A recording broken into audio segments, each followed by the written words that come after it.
نہیں کیا جا سکتا۔ زید حامد صاحب نے ہمیں جوائن کیا ہے، اس حوالے سے ان سے کچھ مزید گفتگو کرتے ہیں۔ السلام علیکم زید صاحب، رائل نیوز میں خوش آمدید۔ وعلیکم السلام، بہت شکریہ۔ زید صاحب یہ فرمائیے گا کہ براک اوباما کیا چاہ رہے ہیں ان 3 دنوں میں، اور کیا گل کھلائیں گے وہ بھارت میں؟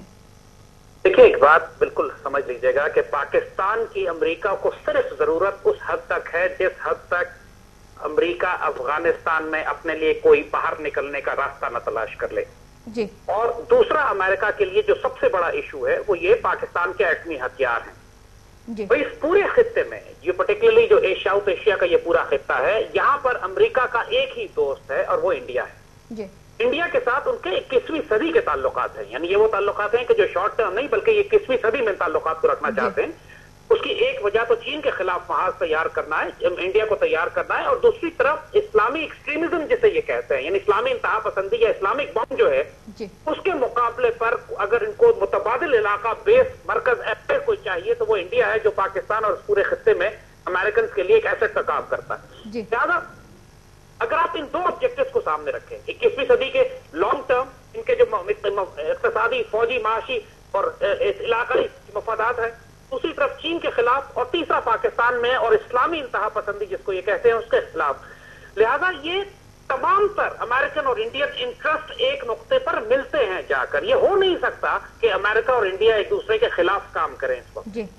تو ان کے جو 3 مقاصد جیسے کہ آپ نے بھی بجائے فرمایا، چین کی بڑھتی ہوئی جو اقتصادی اور فوجی طاقت ہے اس کے مقابلے میں بھارت کو کھڑا کرنا، پھر پاکستان کو خطے میں تنہا کرنے کی حکمت عملی، اور اس کے علاوہ ایک جو تیسرا مقصد ہے جس پر کہ ڈیٹیل سے ہم ڈسکس کرنا چاہیں گے، جو بلوچستان کو ایک وہ الگ کرنے کا منصوبہ بنا رہا ہے پاکستان میں، اور ایک عرصے سے بھارت کی کوشش ہے وہاں پر جو ہے وہ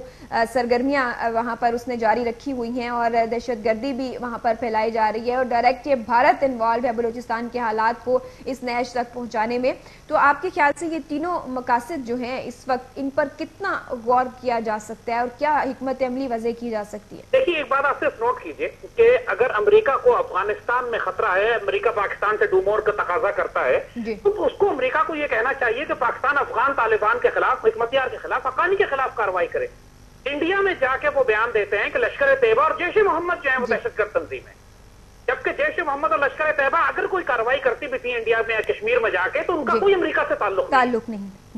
یہ بنیادی طور پر اس وقت امریکن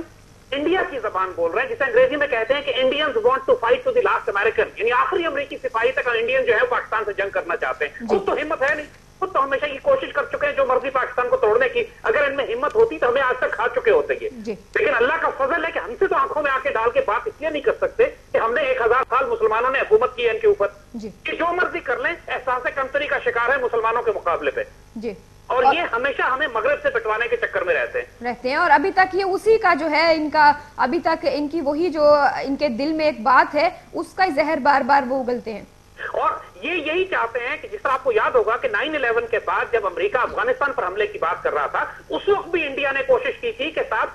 آپ کو ہم بیسز دیتے ہیں، انڈیا میں امریکن اڈے ہم مہیا کرتے ہیں، آپ افغانستان پہ نہ، آپ پاکستان پر حملے کریں۔ یہ اس کی اسٹریٹجی سمجھ لیجیے گا آپ، اور اس کے لیے انڈیا ہر حد تک جانے کو تیار ہے کہ کسی طرح امریکہ سے پاکستان کو بٹوائے۔ اور اچھا زید صاحب، تنازع کشمیر دیکھ لیجئے، کیا اوباما کا بھارت جا کر اس پر بات کرنا بنتا تھا؟ کیونکہ اس نے وعدہ کیا ہے اس مسئلے پر بات نہ کرنے کا، اس بارے میں سوال نہ اٹھانے کا، یہ کتنی بڑی زیادتی ہے پاکستان کے ساتھ؟ دیکھیے، انہوں نے جب شروع میں اوباما جب آیا تھا تو اس کے ذہن میں ایک وہم یہ تھا کہ میں انڈیا پر دباؤ ڈال کر مسئلہ کشمیر طے کروا دیتا ہوں، اس کے بعد پاکستانی حکومت سے ہم یہ کہیں گے کہ اب آپ کو ایٹمی ہتھیاروں کی ضرورت نہیں ہے، اب آپ ایٹمی ہتھیار اپنے ہمارے حوالے کر دیجیے، کیونکہ مسئلہ کشمیر طے ہو چکا ہے، جس کی وجہ سے آپ 60 سال لڑتے رہے انڈیا کے ساتھ۔ اب مسئلہ یہ ہے کہ ایک طرف تو یہ بات انڈیا کو سوٹ کرتی تھی کہ پاکستان سے ایٹمی ہتھیار لے لیے جائیں، لیکن انڈیا کو یہ سوٹ نہیں کرتا تھا کہ مسئلہ کشمیر پہ کسی قسم کی کوئی پیش رفت ہو اس معاملے کے اوپر، کیونکہ وہ انڈیا کے مفاد کے خلاف جاتا تھا، اور سرے سے کہ وہ مسئلہ حل ہو، بھارت یہ چاہتا ہی نہیں، اس مسئلے کو تو حل نہیں کرنا انہوں نے۔ لہٰذا آپ کو یاد ہوگا کہ شروع میں ہولبروک کے ساتھ جو ایسپیکٹ ڈاکٹرن میں جو ہولبروک کو مینڈیٹ دیا گیا تھا، اس میں کشمیر کو شامل کیا گیا تھا،